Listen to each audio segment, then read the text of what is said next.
जैसा कि पिछले एपिसोड में हमने देखा कि यूजिंग सिटी के एम्परर यांग पान ड्यूक होंग शियानजी से होंगी को मार्शल आर्ट सीखने से रोकने को कहते हैं, क्योंकि उन्हें इस बात का डर था कि होंगी को अगर पता चल गया कि उसकी मॉम को मरवाने में उनका हाथ था तो वो एम्परर से विद्रोह कर देगा। लेकिन इधर यांग पान की बेटी चेन यिनसा ही होंगी को मार्शल आर्ट सीखने में हेल्प कर रही थी, वो भी सभी से छुपा के, और वो होंगी को अपना रेंच देती है ताकि वो उससे अपने बाव प्रैक्टिस को डेवलप कर सके। अब आगे होंगी अपने कमरे में बुक स्टडी कर रहा होता है, तभी दीवार पे उसे एक बड़ी मकड़ी दिखाई देती है जिसे वो उसी बाव का यूज करके मार देता है। और ये होंगी की लाइफ का फर्स्ट एरो अटैक था। एरो चला के उसे काफी कॉन्फिडेंट फील होता है, इसलिए वो बाहर आके एरो और मार्शल आर्ट की प्रैक्टिस करने लगता है। तभी वहीं ऊपर बैठी सैंग होंगी की स्किल्स देख के उसे बताती है कि वो रियल्म ऑफ समुराई पर पहुंच गया है। अब होंगी उसे बाहर आने के लिए डांटता है, पर आज न्यू ईयर था इसलिए सैंग बाहर सेलिब्रेट कर रही थी। तो होंगी उसे चिकन का लालच दे के कमरे के अंदर बुला लेता है और वो फिर से उसे बाहर जाने से मना करके खुद अपनी विजुअलाइजेशन प्रैक्टिस में चला जाता है, जहाँ वो बहुत ही सुंदर जगह पर पहुंच जाता है और उसकी खूबसूरती को फील कर रहा होता है। तभी कुछ ब्लैक मैजिक जैसी पावर्स जगह में एंटर करने लगती है। इधर होंगी की बॉडी काबू से बाहर गिर जाती है, इसलिए सैंग उसकी सोल को उसकी बॉडी में लाने के लिए उसे थप्पड़ मार के जगाने की कोशिश कर रही थी, जिससे होंगी की सोल उसकी बॉडी में वापस आ जाती है। अब होंगी होश में आके कहता है कि मैं पहला लेवल भी पार नहीं कर पाया। तो सैंग कहती है कि मैं तुम्हें बताना भूल गई कि जैसे जैसे तुम्हारी सोल स्ट्रांग होगी वैसे ही तुम्हारी विजुअलाइजेशन के घोस्ट भी स्ट्रांग होंगे। तो होंगी को अब चिंता होने लगती है क्योंकि ये लेवल बहुत ही डरावना होने वाला था। अब सुबह होने पर होंगी अपनी इंपीरियल एग्जाम की पढ़ाई के लिए मोनेस्ट्री जा रहा होता है, तो वो फिर से सैंग को वार्न कर देता है कि उसे बाहर अकेले नहीं जाना है। होंगी रास्ते में जा ही रहा होता है कि पीछे से होंगी का कजन होंगुई और उसका फ्रेंड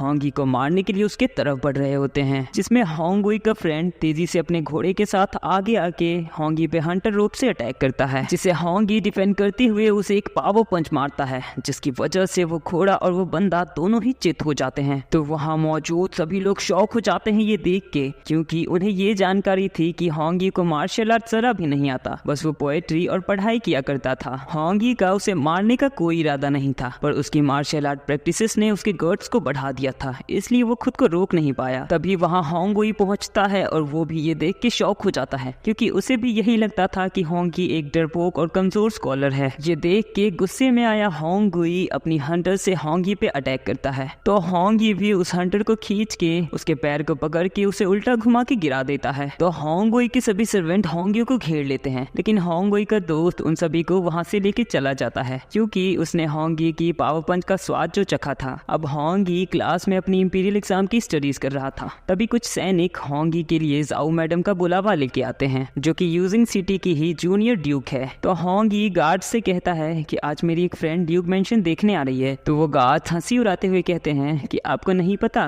कोई भी आम इंसान ड्यूक मेंशन के अंदर नहीं आ सकता। तो होंगी चेन यिनसा का वो रॉयल रेंच उसे देखने को देता है, क्योंकि चेन यिनसा ही ड्यूक मेंशन देखने आने वाली थी, और उस रेंच को देख के गार्ड्स भी चौंक जाते हैं कि ये तो एक रॉयल रेंच है। इधर हम सेकंड मैडम और जाओ को देखते हैं, जो आपस में होंगी जो छुप के मार्शल आर्ट सीख रहा है उसी की बातें कर रहे थे, और ये सभी होंगी से नफरत करते थे, क्योंकि होंगी डाइसेक्ट फैक्शन के डिसिपल बीइंग वान का बेटा है, जो कि यूजिंग सिटी की बहुत ही बड़ी एनिमीज है। तभी एक गार्ड उसे आके बताता है कि होंगी प्रिंसेस चेन यिनसा को ड्यूक मेंशन विजिट कराने लाया है। तो जाओ घबरा जाती है ये सोच के कि कहीं प्रिंसेस को सभी पुरानी बातें याद तो नहीं आ गई। इसके बाद वो प्रिंसेस के पास जाती है और उससे मिलके उसे ग्रीट्स देती है, और जाओ होंगी को प्रिंसेस के साइड में खड़ा देख उसे डांटते हुए कहती है कि तुम्हारी हिम्मत कैसे हुई प्रिंसेस के साथ खड़े होने की। तो चेन यिनसा उसे शांत रहने को कहती है, क्योंकि होंगी उसके फ्रेंड जैसा था, और चेन यिनसा यहाँ ड्यूक मेंशन की लाइब्रेरी देखने आई थी ताकि वो होंगी को मार्शल आर्ट की अलग अलग बुक समझाने में हेल्प कर सके। अब वो होंगी के साथ ड्यूक मेंशन के लंगहुआन लाइब्रेरी में आ चुकी थी,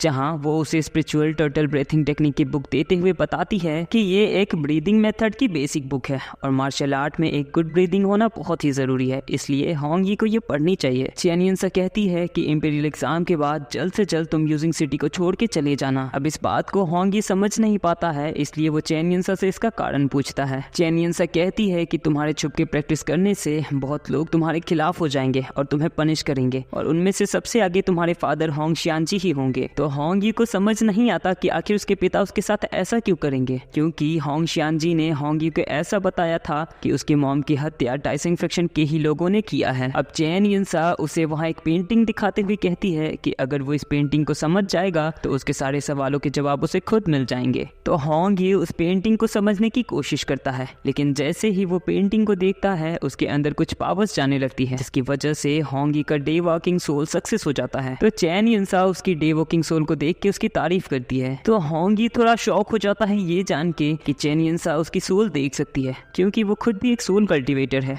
अब चैन यिनसा कहती है कि डे वॉकिंग के दौरान तुम जो भी पढ़ोगे वो तुम्हें हमेशा याद रहेगा, इसलिए मौके का फायदा उठाओ। तो चैन यिनसा उसके सामने एक बुक खड़ी कर देती है, जिसे होंग यू पढ़ने लगता है। तभी अंधेरा होने की वजह से अब चैन यिनसा को वापस अपने पैलेस लौटना पड़ा। अब होंग यू की रहने की जगह जाओ ने शिफ्ट करके ओस्मांतस गार्डन, जो कि ड्यूक मेंशन के अंदर ही है, उसी में कर दी थी। होंग यू को मेड जियू बताती है कि जाओ ने यहाँ उसके लिए इंपीरियल एग्जाम की तैयारी के लिए 300 बुक्स रख दिए हैं। तभी मेड जियू को सैंग की परछाई दिख जाती है। इसका मतलब मेड जियू भी मार्शल आर्ट जानती है, और इसके बारे में सैंग और होंग यू को भी डाउट हो जाता है कि जियू मार्शल आर्ट जानती है। अब होंग यू अपनी सोल के रूप में इस जगह का मुआयना करने निकलता है, जहां वो मेमी जोंग, जो कि जाओ की ही जूनियर है, और उस मेड जियू को बात करते सुनता है, जिसमें वो मेड मेमी जेंग को होंग यू की मार्शल आर्ट प्रैक्टिसेस के बारे में बता रही होती है। और क्योंकि होंग यू इंपीरियल एग्जाम के बाद यूजिंग सिटी छोड़ने वाला था, इसलिए वो सब उसे इंपीरियल एग्जाम देने से रोकने की प्लानिंग कर रहे थे। जिसके बाद होंग यू की सोल उसकी बॉडी में वापस आ जाती है और वो सोने चला जाता है। तभी उसे ऐसा एहसास होता है कि कुछ घोस्ट मिलके उसे मारने की कोशिश कर रहे हैं, लेकिन उस टर्टल बुक को पढ़ने की वजह से उसे वो मंत्र मिल जाता है जो उसे इस इल्यूजन में स्ट्रॉन्ग बना देंगी। उसी को पढ़ के होंग यू उन सभी बुरी शक्तियों से परे हो रहा था।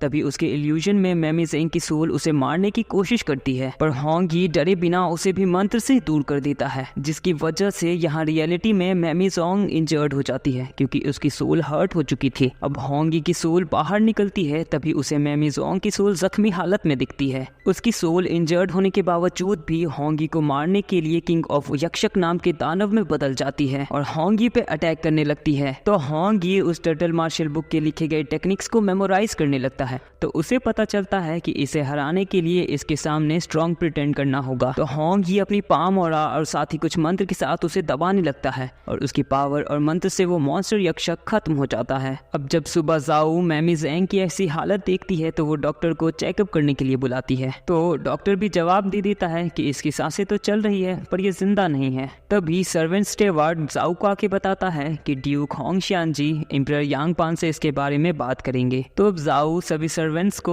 मेमी जेंग की शव यात्रा निकालने का ऑर्डर देती है। इसी के साथ ये पार्ट यहीं पे खत्म होता है। मिलते हैं जल्दी ही नेक्स्ट पार्ट में। अगर वीडियो पसंद आई होगी तो वीडियो को लाइक करके चैनल को सब्सक्राइब जरूर कर देना, और कमेंट में अपना ओपिनियन जरूर बताना।